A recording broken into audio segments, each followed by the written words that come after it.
مصر کے اندر حضرت موسیٰ علیہ السلام نے ایک کبتی کو تھپڑ مار دیا تھا۔ قرآن مجید کے دامن میں یہ واقعہ موجود ہے۔ تو آپ کی جلالت اور آپ کے زور کی تاب نہ لاتے ہوئے وہ وہیں ڈھیر ہو گیا اور اس کی موت واقع ہو گئی۔ تو مصر کے حالات کشیدہ ہو گئے اور حضرت موسیٰ علیہ السلام کو مصر چھوڑنا پڑا۔ تو وہ شہر مدین کی جانب جا رہے تھے کہ راستے کے اندر ایک کنواں تھا، وہاں کچھ لوگ اپنے جانوروں کو پانی پلا رہے تھے۔ تو حضرت موسیٰ نے دیکھا کہ دو پردہ دار خواتین ہیں، وہ اپنے جانوروں کو ایک سمت لیے کھڑی ہیں۔ سمجھ گئے کہ مردوں کے ہجوم میں آنا نہیں چاہ رہی، ان کا حیا مانے ہے۔ تو آگے بڑھے اور ان کے جانور ہانکے اور ان کو سیراب کیا اور پھر ان کی جانب ہانک دیے۔ وہ واپس گئیں اور اپنے والد بزرگوار سے کہا کہ ایک سال نوجوان جس کی آنکھوں میں شرم و حیا تھا، اس نے ہمارے ساتھ یہ مہربانی کی۔ تو ان کے والد گرامی نے کہا کہ جاؤ اس کو بلا کے لاؤ۔ قرآن مجید میں اس کا ذکر کیا گیا۔ فجاءتہ احداہما تمشی علی استحیاء، ان میں سے ایک خاتون حیا میں سمٹی ہوئی حاضر ہوئی۔ اس نے کہا کہ ہمارے والد گرامی آپ کو بلاتے ہیں، آپ نے ہمارے ساتھ جو مہربانی کی ہے اس کا وہ اجر دینا چاہتے ہیں۔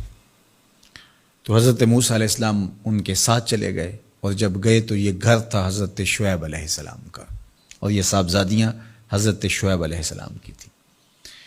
تو اس خاتون کا شرم و حیا کے ماحول میں حضرت موسیٰ علیہ السلام کو یہ کہنا اور چل کے اس انداز سے آنا، قرآن نے اس کی حکایت بیان کی ہے۔ تو خدا کو پسند ہے کوئی خاتون حیا کے ماحول میں آئے تو اللہ اس کی آمد کو اور اس کے آنے کو قرآن کا عنوان بنا دیتا ہے، اور قرآن کی حکایت بنا دیتا ہے کہ جو خاتون حیا کے جوہر کی مالکہ ہو وہ اللہ کو کتنی اچھی لگتی ہے۔ اللہ اکبر۔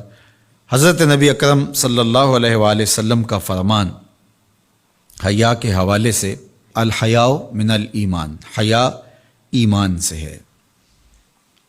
تو جتنے بھی ایماندار لوگ ہیں وہ پھر حیا کے جوہر سے مزین ہوں گے، مالا مال ہوں گے۔ آپ دیکھ لیجئے، سب سے بڑے ایماندار تو میرے اور آپ کے آقا مولا ہیں، اور حضور کمواری لڑکی سے زیادہ حیادار تھے۔ باقی حضور کے اصحاب دیکھ لیجئے، ان کا حیا، اور حضور کی ازواج مطہرات کا حیا دیکھیے۔ ام المومنین حضرت عائشہ رضی اللہ تعالی عنہا فرماتی ہیں کہ حضور کا جب وصال ہوا اور حضور میرے حجرے میں دفن ہوئے، تو میں جب حضور کی قبر انور پہ جاتی تو معمولی چادر اوڑھ کے چلی جاتی، اس خیال سے کہ میرے شوہر ہیں۔ پھر حضرت ابوبکر صدیق رضی اللہ تعالیٰ عنہ کا وصال ہوا تو وہ بھی ساتھ دفن ہو گئے، تو میں پھر بھی اسی حالت میں جاتی اور میں سوچتی کہ ایک میرا شوہر ہے اور دوسرا میرا والد ہے۔ کہا پھر حضرت عمر رضی اللہ تعالیٰ عنہ کا انتقال ہوا اور وہ بھی ساتھ مدفون ہوئے۔ تو حضرت ام المومنین فرماتی ہیں کہ اب جب میں جاتی تو میرا جانے کا انداز مختلف تھا۔ فواللہ ما دخلت الا وانا مشدودۃ علی ثیابی حیاء من عمر۔ کہا اب جب بھی میں جاتی تو خوب اوڑھنی اوڑھ کے اور چادر لے کے جاتی، مجھے عمر سے حیا آتی۔ یہ ام المومنین کا انداز زندگی ہے۔ مخدرات اسلام کو اس سے سیکھنا چاہیے۔ جو قبر میں دفن ہیں ان سے بھی یہ حیا کریں، جو مومنوں کی ماں بھی لگتی ہیں۔ اور آج یہ دلائل دیے جائیں کہ پردہ تو جناب دل کا ہوتا ہے، چہرے کا پردہ تو نہیں ہے۔ باقی کسی کو اپنی آنکھ میں شرم پیدا کرنی چاہیے۔ عورت کو کیا ضرورت ہے کہ وہ اپنے آپ کو ڈھانپ کے رکھے؟ اب ام المومنین کا عمل یہ ہے کہ فرماتی ہیں کہ میں اپنے آپ کو خوب سمیٹ کے جاتی حیاء من عمر۔ عمر قبر میں ہیں لیکن ام المومنین فرماتی ہیں مجھے پھر بھی حیا آتی۔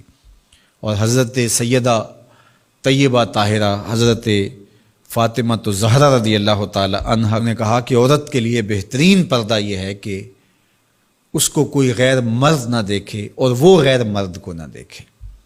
تو جب یہ ہمارا دین ہمیں سکھاتا ہے اور حیا کا یہ سبق دیتا ہے، بڑوں سے حیا کرنے کی تلقین کی گئی، اللہ سے حیا کرنے کی، اس کے رسول سے حیا کرنے کی تلقین کی گئی۔ صحابہ فرماتے ہیں بعض اوقات ہم کچھ پوچھنا چاہتے ہوتے تھے اور حضور کے حیا کی وجہ سے ہم ایک عرصہ تک وہ بات نہیں پوچھ پاتے تھے۔ آج دادا کے سامنے بچے جس طرح بات کرتے ہیں اور جس طرح بچوں سے حیا کا جوہر ختم ہو گیا ہے اور اس کو وہ تہذیب نو کا کرشمہ سمجھتے ہیں اور جدید دور کی کرامت سمجھتے ہیں، یہ دور جدید کی کرامت نہیں ہے، یہ جاہلیت ہے۔